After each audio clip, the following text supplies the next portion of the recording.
Hey guys, what the heck is up? Welcome back to my channel and to another freaking video. I am in my living room and I have not filmed out here in years, but I used to do it all the time, and like, to be honest with you, I'm running on like 5 hours of sleep, and I'm gonna get back in my bed after I film this video. So like, I wasn't gonna clean my room and make my bed to just get back into it. So hi, welcome to my living room. And also, my dog is making an entrance. Miley, come say hi. Have you guys ever seen my dog? She doesn't want to be here, so okay. Anyways, hi, welcome back to my channel. Today I wanted to, what are you doing? She's conflicted. She's gonna leave. Cool. This is why I don't film in my living room anymore. Oh my goodness. So today I wanted to sit down and do like a story time type video, which I have not done in so long, and I just feel like I had nothing to really talk about. But I was driving and I was reminded, I made a TikTok about this earlier in the week, about some really crappy Uber drivers that I've had in my life, and like scary Uber drivers and situations that I've heard from, like, I remember Loey Lane had like a terrifying Uber story probably like 6 months ago, and thankfully none of mine have been to that degree. But being a girl in general just can suck sometimes, and Uber drivers can suck sometimes, and it just, you put them together and you get some interesting situations. So without further ado, I'm here to talk about all of the weird, scary Uber experiences I've had, and it's so sad that I have multiple of them. But without further ado, let's get into this freaking story time. So the first one I wanted to talk about is probably the scariest one that has ever happened to me, and this is the one I made a TikTok on. So last summer I went to North Dakota to visit my best friend Julia, and you guys all know who Julia is, and I went to visit her, and we went to a bar crawl. So before the bar crawl, we were pre-gaming at her ex-boyfriend's apartment with all of their friends, and I do this thing where I like to get really drunk. It happens. I think we know that at this point. So I was pre-gaming a bit too hard. I had just found out some not so great news, and I was just like, whatever. So I drank a lot, and then we went to this lake and we fed the ducks, and then we got in an Uber and we went to the bars. So I get to the bars and I go, whatever. Not only is my ID missing, but my credit cards are missing and everything like that. And so we have to order an Uber to go back to the apartment and like to the lake and try to find out where like my ID and stuff is, because I had an airplane to catch the next day. So we get into the Uber, and I feel like with any of this there should be no disclaimers. The purpose of Ubers are to get you safely from one point to the other. Most people use them when they're drinking. So did I know what was going on? Absolutely. Was I probably drank too much? Absolutely. But there's no excuse. It's their job to get people from place to place, especially if they've been drinking. So I don't know why I like feel the need to say that, because I feel like people would be like, well, if you weren't so drunk and responsible, then but it's their job. I'm a kid. I'm not a kid. I'm a young adult, and we're allowed to have some fun. Anyways, so we get in, and I am the type of person, some people might say I'm the worst, some people might be like me. If somebody needs to sit in the front of the Uber, it's usually me. I'm willing to do it. I don't mind talking to my Uber drivers in certain situations, and I usually am more social than my friends, so I always sit in the front. And so I get into the front of the Uber, and then Julia and another person are in the back, and we just start talking, and I'm like, we're like, this was a year ago and I had a little bit too much to drink, so some of these details might be a little bit fuzzy, but from what I remember, we got into the Uber and we were kind of talking about like, okay, well, could my ID be at the lake? Like, where is it? So the Uber driver knows that we are leaving the bars because I have no form of identification, no money on me, and that I'm not from North Dakota, because we were talking about like I need it for my flight. So then we start talking, and somehow the topic of dating comes up. I don't know how, I don't know, whatever. And I love to fuck around with people, and like if they're doing it back, I can usually catch on. So this guy's talking to me about like how he wants to date me, and I think the problem, he had broken English, so I don't think he was catching on to the fact that like I was just going with what he said. I was just like drunk and joking, and then I caught on to the fact that he was getting like really serious about it, because he'd be like, well, why won't you move here and date me? And I'm like, oh, like I have to go back home, like I no. And he was like, well, what? And I was starting to get like uncomfortably like upset about the fact that I would not move to North Dakota to date some random ass guy I met driving me in an Uber. And so I like catch on to it, and I'm like texting Julia from on the back, and I'm like, oh my gosh. And this guy takes the GPS, because I think most Ubers are like this, where you like, your phone is set up and like the driver can see it and you can see it. He takes the GPS from my vision and hides it, so we no longer have any idea where he is taking us. He literally took it, flipped it into a cup holder upside down, so I didn't know. And that's like terrible, because he knew I wasn't from there, and he took the GPS, and he already knew I didn't know where I was going. And like, thankfully Julia was in the back and we were like freaking out, and so we ended up getting out of the Uber early and like walking to the apartment. But it's crazy that in any situation, regardless of, thank gosh I was with people. I mean, I probably wouldn't be joking and being drunk and funny and like pursuing whatever conversation was happening if I was by myself. But regardless, the fact that somebody did not like the thought of rejection so much that they took the GPS away so these kids could not see where we were going is just so wrong on so many levels. And we did end up reporting that one to Uber. I know we got our Uber refunded. I don't know whatever happened to that driver, but it's terrifying, because if he acted that way with people around, I couldn't even imagine how that driver would have acted if it was just like me by myself or just a girl getting into his car. And that is so scary, and it was so uncomfortable, and I can't believe it was a thing. So that ended that. Thank gosh we were safe, and I did find my ID and everything like that in a different Uber, but it's besides the point. It was really scary, and I did not a fan of that ride. And the other two that I wanted to talk about are more like uncomfortable versus like scary.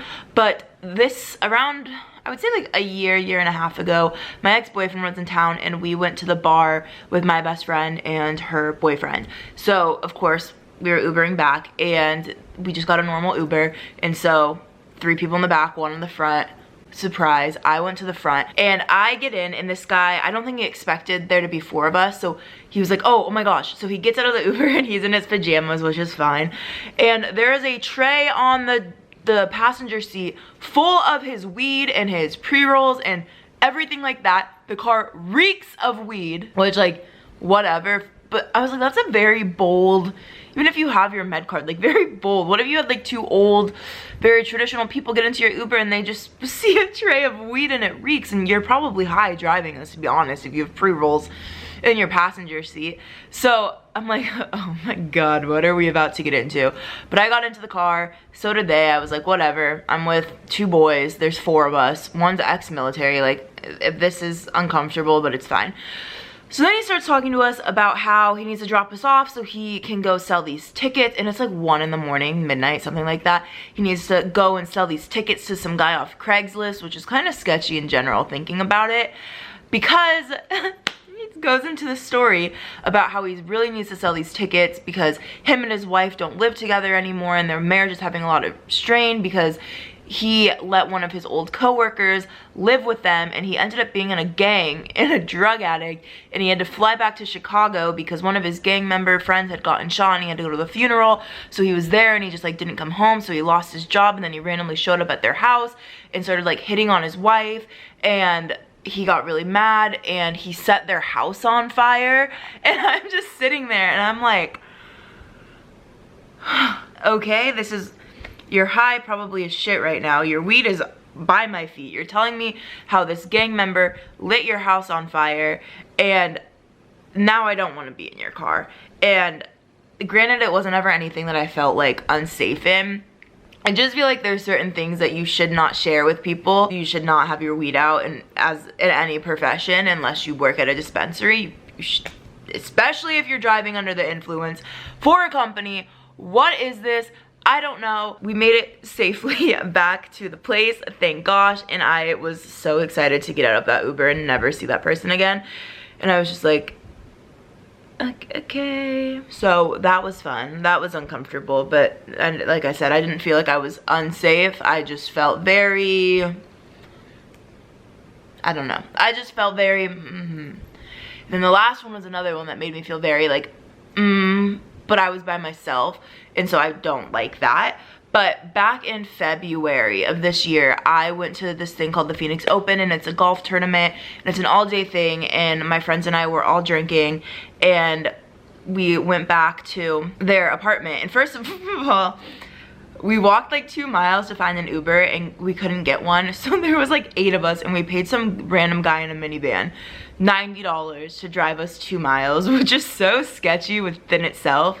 Would never do that if I wasn't with 8 people, and majority of them being guys. But looking back, I'm like, why did we get into a random guy's minivan? That's safe. But we went back and we ate dinner, and everyone wanted to go back out, and I was like, I have been in the sun drinking all day, absolutely not. And so I had to Uber home by myself, and the Uber was like 30 minutes, and I hate Ubering by myself, but it sucks because like you shouldn't have to hate that. Like, it's literally just something that's meant to get you from point A to point B safely. You should not have to worry about the person driving you and if they're safe. Like, it sucks that that's even something that you have to think about.